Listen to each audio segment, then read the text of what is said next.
Assalamualaikum. Halo anak-anak. Selamat datang kembali di pembelajaran Life Skill. Pada kesempatan kali ini kita akan melanjutkan materi kita tentang entrepreneur. Nah, anak-anak masih pada ingat kan? Beberapa waktu lalu kita belajar tentang hal-hal dasar dalam entrepreneur. Maka kali ini kita fokus belajar tentang laba dan rugi. Ustazah berharap setelah pembelajaran ini, anak-anak dapat menghitung secara mandiri keuntungan atau kerugian yang anak-anak alami saat menjadi pengusaha atau entrepreneur. Dalam menghitung keuntungan dan kerugian, kata kunci yang kita gunakan adalah kita harus berpatokan pada modal yang kita gunakan. Sebelum itu, anak-anak sudah pada tahu belum ya? Modal itu apa ya? Modal adalah sejumlah uang atau barang yang kita gunakan untuk memulai dan menjalankan suatu usaha. Misalnya nih, anak-anak ingin membuka usaha berjualan jus. Kira-kira apa aja ya yang akan dibutuhkan? Seperti buah, es batu, susu, gula, gelas plastik, dan lain-lain. Nah, semua barang-barang itu kita beli menggunakan modal awal yang kita punya. Jadi, modal kita gunakan untuk membeli barang-barang yang kita butuhkan dalam memulai suatu usaha. Oke, setelah kita membuat produk, lalu kita jual, pasti kita mendapatkan uang kan? Nah, untuk mengetahui keuntungan atau kerugian yang kita alami, kita harus tahu nih, apa ya modal kita. Dapat dikatakan kita mengalami keuntungan apabila uang hasil berjualan yang kita dapatkan lebih besar dari modal yang kita gunakan. Untuk menghitung keuntungan yang kita dapatkan, ternyata ada rumusnya nih. Rumusnya adalah uang hasil penjualan kita kurangi modal.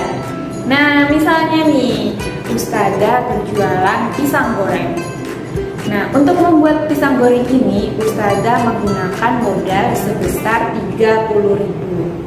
Lalu, saat berjualan, Ustazah mendapatkan uang sebesar 50.000.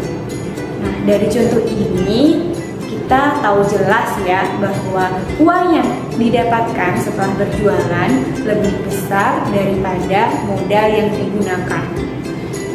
Kira-kira Ustazah mendapatkan keuntungan atau kerugian ya? Oke, good job! Ustazah mengalami keuntungan karena uang hasil penjualan lebih besar daripada modal yang Ustazah gunakan. Nah, kira-kira berapa ya keuntungan yang Ustazah dapatkan? Kita hitung bersama-sama yuk. Oke, rumusnya tadi, hasil penjualan kita kurangi modal yang kita gunakan. Nah, hasil penjualannya tadi sebesar 50.000. Kita kurangi uang sebesar 30.000. Hasilnya 20.000. Nah, jadi artinya Ustazah mendapatkan keuntungan sebesar 20.000. Nah, itu tadi adalah contoh jika kita mendapatkan suatu keuntungan. Kalau mengalami kerugian, gimana ya Ustazah? Nah, dikatakan kita mengalami suatu kerugian apabila uang hasil penjualan yang kita dapatkan lebih kecil daripada modal yang kita gunakan. Ternyata untuk menghitung suatu kerugian juga ada rumusnya loh. Rumusnya adalah uang hasil penjualan kita kurangi modal. Nah, contohnya nih, misalnya Ustazah berjualan salad. Nah, modal yang Ustazah gunakan untuk membuat salad sebesar 50.000. Kemudian setelah berjualan, Ustazah mendapatkan uang sebesar 35.000. Nah, jelas ya di sini bahwa Ustazah mengalami kerugian karena uang hasil penjualan yang Ustazah dapatkan lebih kecil dari modal awal yang Ustazah gunakan. Untuk mengetahui besar kerugian yang Ustazah dapatkan, kita hitung bersama-sama ya. Kita gunakan rumus hasil penjualan dikurangi modal, yaitu sebesar 35.000. Kita kurangi 50.000, yaitu hasilnya 15.000. Jadi kerugian yang Ustazah alami sebesar 15.000. Oke anak-anak, dalam setiap usaha mengalami keuntungan dan kerugian adalah hal yang sangat wajar dan biasa. Nah, kalau kita mendapatkan keuntungan, kita pasti senang kan? Dan tentunya kita pasti bersyukur. Tapi kalau kita mengalami kerugian, apa ya yang bisa kita lakukan? Hal yang harus kita lakukan saat kita mengalami kerugian adalah yang pertama, melakukan evaluasi. Mengapa ya kita bisa mengalami kerugian? Kita harus cari tahu nih penyebabnya apa, dan kita bisa mencari tahu solusinya agar kita bisa memperbaiki ke depannya. Yang kedua, pengaturan keuangan. Nah, untuk masalah keuangan ini anak-anak harus benar-benar teliti ya. Kita harus benar-benar memantau keuangan yang masuk dan keuangan yang keluar.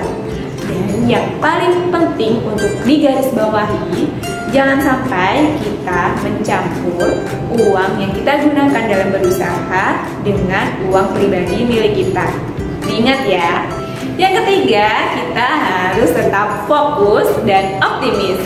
Kita harus yakin bahwa kita bisa menjalankan usaha ini. Oke, sebelum Ustazah akhiri, Ustazah ada challenge nih buat kalian. Nah, coba ya, kalian tentukan apakah Ustazah mengalami keuntungan atau kerugian. Dan jika mengalami keuntungan atau kerugian, berapa ya? Oke, di sini Ustazah memulai usaha dengan berjualan sandwich.